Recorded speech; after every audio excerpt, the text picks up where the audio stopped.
Here we have a Mini Maxx Tuner that came in for repair. Tuner looks something like this. And let's read what the customer wrote. Have an H&S Mini Maxx Tuner, unit was dropped in the truck and the screen popped out. Now the screen doesn't have a picture. Can hear beeps from button presses but nothing on screen. Thinking either a broke screen or ribbon cable port. Let's pop the shell open, and I can tell you this is not the original shell for the Mini Maxx Tuner because I was able to easily open the shell. And I know the Mini Maxx shell, they come with like a black tape on the housing here.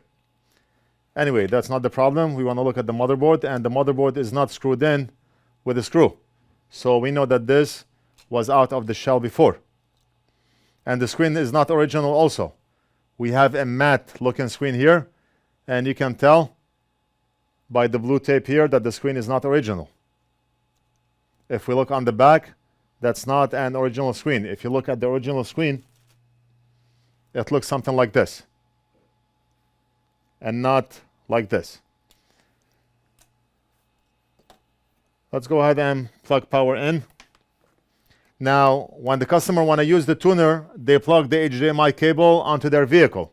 But if you want to update the firmware on this tuner, you plug the USB cable and you should see the logo on the screen. The tuner should turn on. And the tuner did turn on. I see a flickering screen and nothing else. I do not see an image. And the tuner did power on, but flickering. The first thing I want to do is replace the screen and see if that will fix the problem. We know that this screen is not original. And up to this date, I'm not able to locate a screen for the Mini Maxx Tuner. I bought a lot of different screens with the same model number, but none of them worked. We're going to install our original Mini Maxx Tuner screen, and let's try again.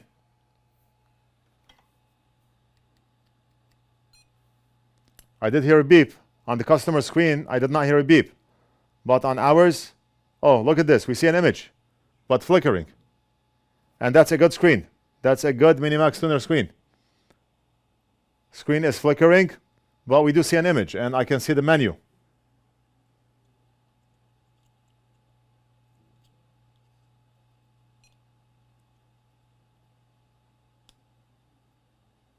Okay, I see an image, but the screen is flickering. Weird. The screen is good.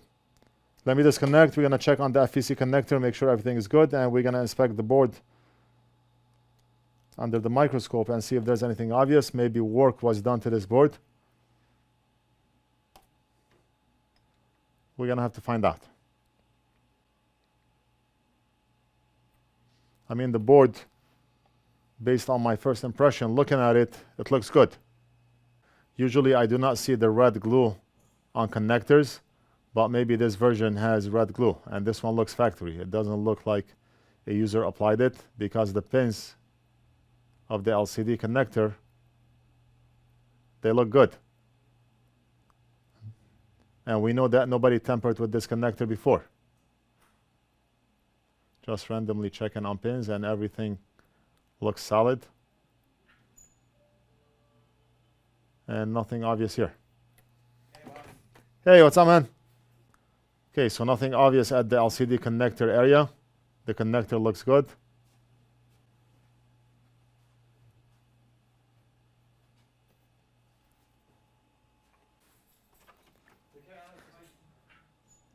We're going to look at the rest of the board. A flickering screen. What can cause a flickering screen?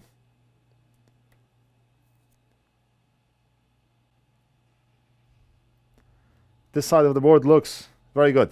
Let's flip the board and look on back of the board where the LCD connector is. There were times where I replaced this voltage controller chip on other Mini Maxx tuners where we had a black image or a white image, and we fixed the problem. But this area looks good.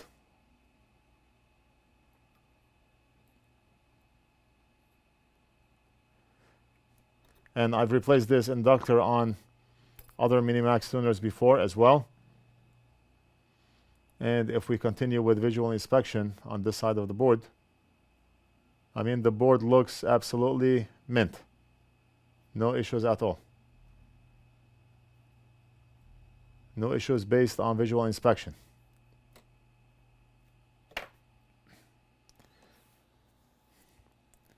Let's inspect the board under a thermal camera and see if we see anything obvious.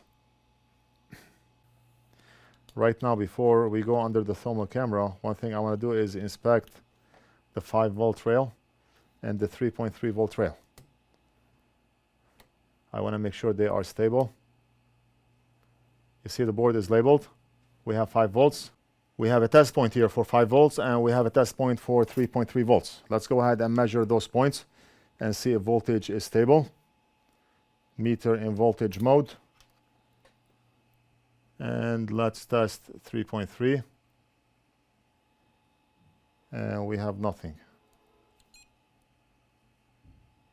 Okay, 3.3. And if we measure the 5-volt line,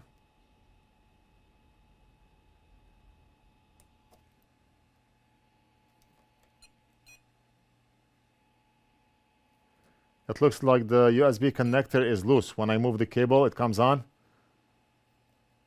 And if I move it, it goes off. But that's not how the user uses the Mini Maxx Tuner. They usually plug it through the HDMI connector. So that's not our concern right now. As long as we measure 5 volts here.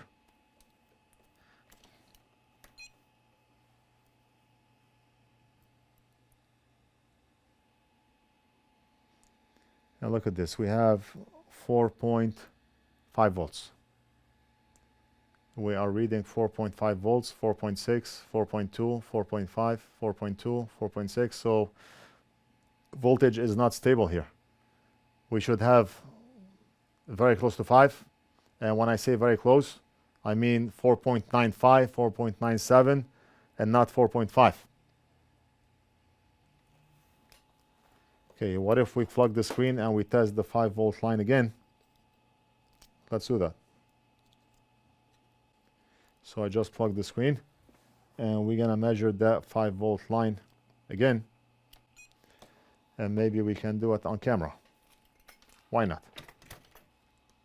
Okay, so meter in voltage mode.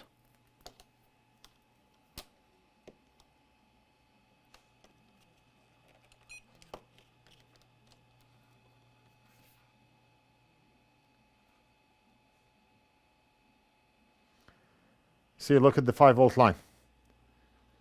4.2, 4.5, 4.6, 4.1, 4.0, fluctuating. It should be a steady 5 volts or a steady 4.95, 4.97, but we have a fluctuating voltage. If we measure the 3-volt line, we have a steady 3.3 volts. So something is causing voltage to fluctuate like that, and the screen is flickering, you see? Now, one thing I noticed when the screen is unplugged, let's unplug the screen. Voltage will be around 4.6, and it does not fluctuate as much. I disconnected the screen, and let's check.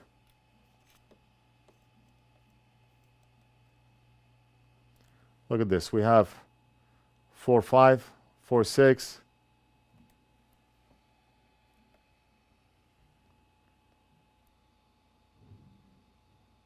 It's stabilized at 4.6 with the screen disconnected. But when the screen is connected, it's flickering. Voltage is going up and down. So what's going on? What's the problem? I'm going to go with my gut feelings. A shot in the dark. Based on my experience working on those tuners. And I've done something similar before. Not exactly the same problem, but something similar. Where the problem was the 331X chip. Let me grab a donor board quick. I have a donor board here. maybe we can compare diode readings between both chips. We do not have a circuit diagram for this tuner. We do not have a board diagram, so we are working in the blind. Meter in diode mode. We have 0.6, 0.25, Someone's at your door. 0.25. We have ground like this, and we have 0.6. So 0.6, 0.6, 0.25, 0.25, and ground. Okay, let's measure this one.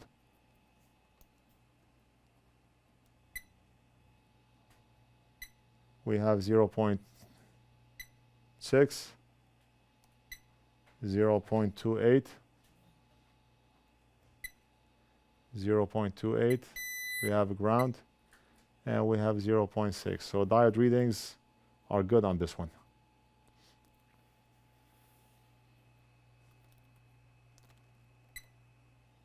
We do not have a short. We do not have a short, and the coil is good. We do not have to have a short for the component to be bad. You know what? Let's plug in the USB cable again and monitor the board under the thermal camera.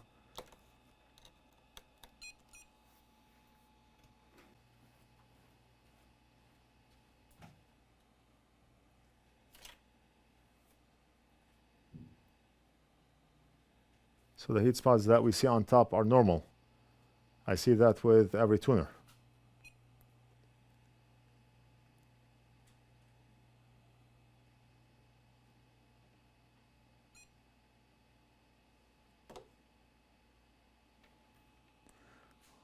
So while we are in this area, why not measure some voltages, assuming the board has power, because like I said, if you move the USB cable, it's disconnecting.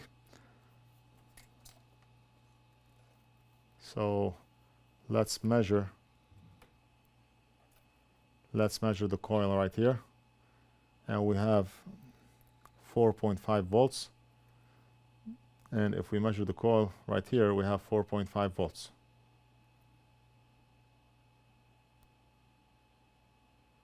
3.3, 4.5.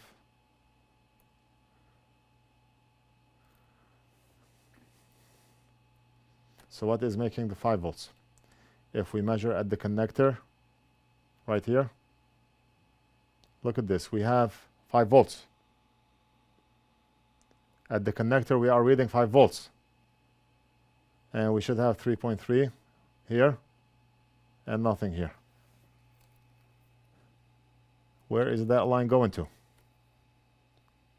We are reading 5 volts at the connector. Flip the board. And let's measure right here. We have 5. And let's measure right here. Oh, we have 4.5 right here. So maybe it's possible that this component is bad. Possible. Maybe we found the bad guy.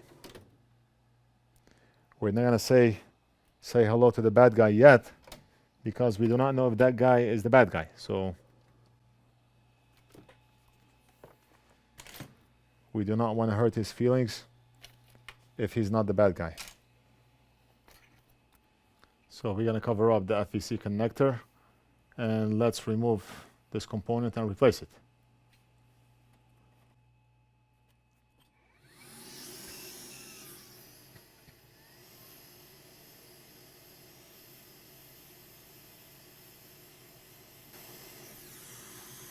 Component is out, and let's grab one from a donor board right here.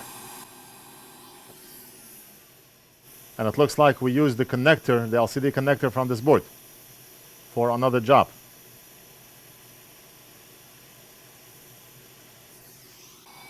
Let's go back to the customer's board, and we're gonna solder this manually. We're not gonna apply hot air. I do not really like to apply hot air onto those boards. They have capacitive touch on the board, and those pads here, they do not like heat.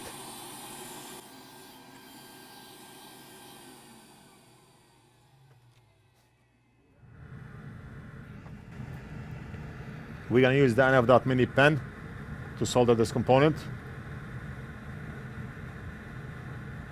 One of the most amazing soldering pens I've worked with, and I use it every single day. You can purchase the pen off our site. Just look for NF.mini, NorthridgeFix Mini. And we use absolutely the best tips in the market. The tip that you see here, I'm using the knife tip. But the pen also comes with bent tip and conical tip. You can choose to have all three or one of them.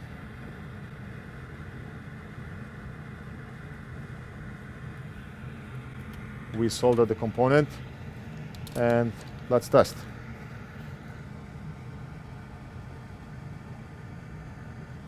It looks like I forgot to remove the split screen. I do not know if you saw what I did, but I replaced the component. I forgot the split screen. What can you do? Now we need the split screen because we're gonna plug the cable in and we're gonna measure. So the cable is plugged in and let's measure. Measure at the top. What do we have?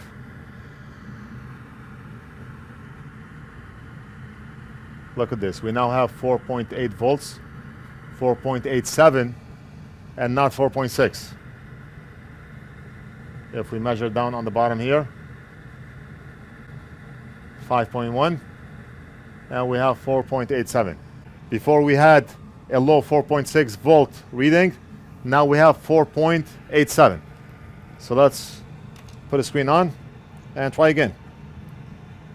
We're not going to use the customer screen because the customer screen is not good. We're going to use ours. So the customer is basically paying for the screen, and those are non-existent screens. We take the screens out of donor Mini Maxx tuners that we have here, and the customer is going to pay for the repair, screen and repair.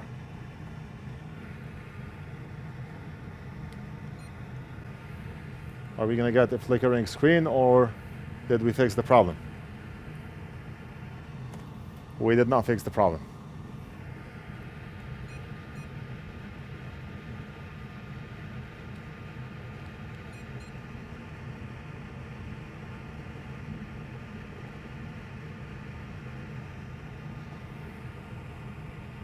We still have a flickering screen.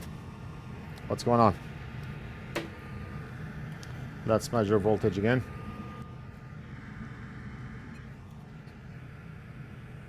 Let's measure at the 5 volts test point and see what we get. 4.7, 4.8 with the screen connected. So something is going on. Something is pulling that voltage down or making it fluctuate.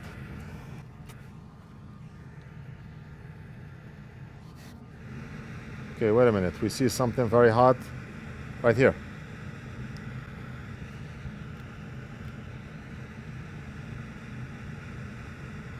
Oh, that's the inductor and the 331X chip. Is it possible that I was right? We have to replace the 331X IC.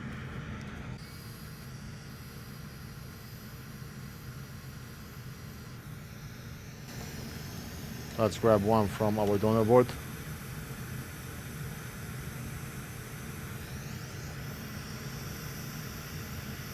And like I said, we do not have any circuit diagrams to understand what is causing the flickering. So just a little patience. We're gonna figure it out, but patience.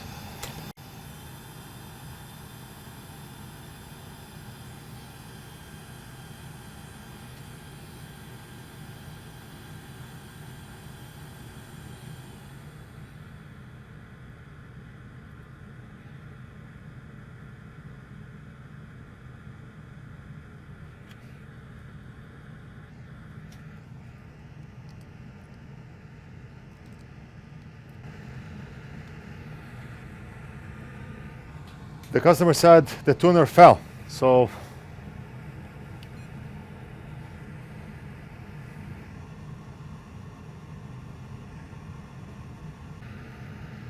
we still have flickering.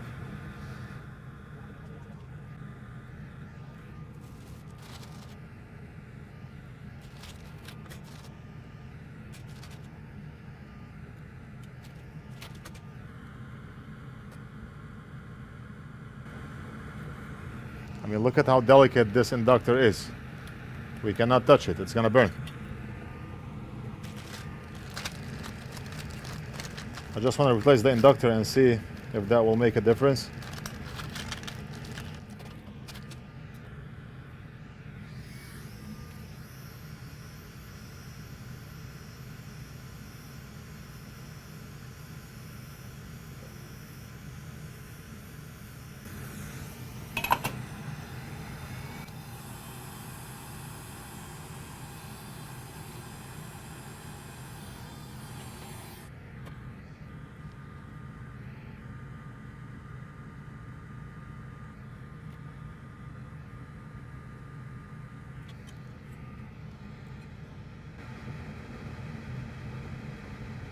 And look at this. Look at this. We do not have flickering anymore. I replaced the inductor and the flickering is gone. Who would have thought an inductor would fix the problem? Wow. The next time we get an issue like this, I know where to look. And that's how you build up experience. We do not have a circuit diagram for this Mini Maxx Tuner. We do not have a board diagram. We do not know how the display circuit works. But we do like what I just did right now, and we figured it out. And I told you that we're gonna figure it out, and we did. So we're gonna invoice the customer for a replacement screen, and you cannot buy those screens from anywhere, nowhere at all. But we got the screen from another Mini Maxx Tuner, and we're gonna invoice the customer for the repair also, and ship it back to him. I hope you enjoyed the video. Let me know what you think. Leave it down in the comments. Don't forget to like and subscribe, and we'll do something else in the next video.